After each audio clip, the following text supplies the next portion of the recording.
All right, let's just get right into it. The idea of saving $100 million on a minimum wage salary. I know, it sounds like a complete fantasy, right? But what we're talking about today isn't wishful thinking. It's about a very specific, you might even say brutal mindset that separates the people who actually do it from everyone else who just stays stuck. So, I want you to do something for me. Pull out your phone and open your banking app. How does that number looking back at you make you feel? Is it a source of peace, or does it just make you want to launch your phone into the nearest wall? Because that feeling, that's our starting point for everything. You see, for way too many people, life is just this hamster wheel.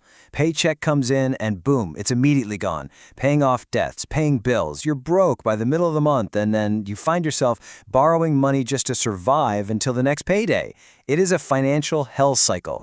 And this brings us to a really tough question, one that comes straight from our source material. And it's a little provocative, so just hear me out. Are you genuinely tired of being poor? Or has some small part of you gotten comfortable playing the victim? It's a heavy thought, I know, but we have to ask it before we can move on. Okay, so let's be super clear. We're not here to sell you some get-rich-quick dream. What we're about to lay out are 5 specific psychological and behavioral signs. Think of them as brutal tests, really, that will tell you if you actually have what it takes to build wealth, even on a shoestring budget. So let's start the countdown.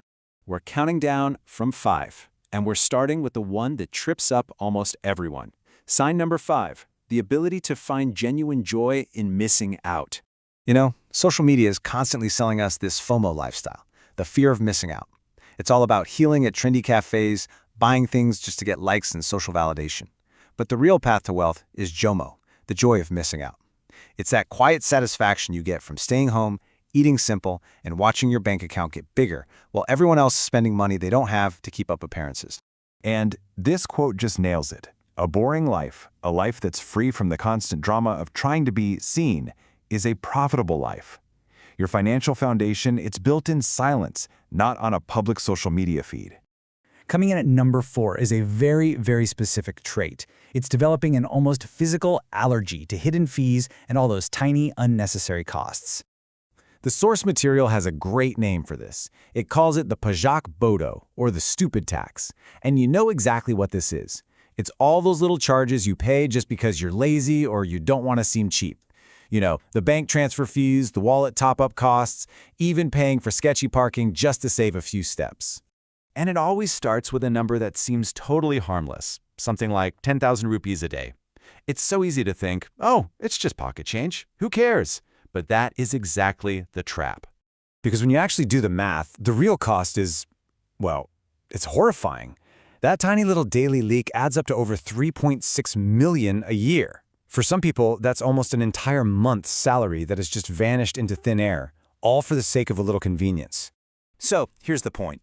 Your financial future probably won't be destroyed by one big disaster. It'll be sunk by 1,000 tiny leaks that you chose to ignore. This isn't about being stingy. It's about respecting the money that you worked so damn hard for. All right, we are halfway through the countdown. Sign number 3, this one is all about a massive psychological shift. You have to become addicted to the high score of your bank account. You literally have to rewire your brain. That little dopamine hit you get when you see a package has shipped notification, that can no longer be your drug of choice. The new thrill, the real high, has to come from opening your banking app and seeing that number go up, even if it's just a little bit. You have to gamify your savings and get absolutely addicted to winning. So, forget the vision boards with the fancy cars and mansions for a second. Right now, that's just a distraction. The real excitement, the real power, is found in the boring, beautiful math of your rising balance. That number is real. The fantasy's not. Next up is sign number 2. And this one often hits a little too close to home. It's mastering the difficult, the uncomfortable, but the absolutely essential art of saying no. Let's be brutally honest. The single greatest threat to your savings usually isn't a bill or some emergency. It's a simple message from a friend or a family member that starts with that seemingly harmless phrase, "Hey, can I borrow some money?" And this all comes from a cultural pressure the source calls panyakit gayanakin, which is basically the disease of feeling bad about saying no. You end up sacrificing your own financial future because you're afraid of being seen as a bad friend or a stingy person. It is a slow-acting poison to your wallet. So, you have to get good at acting? Have your excuses ready to go? You have to understand that most of the time that money you loaned out is never coming back.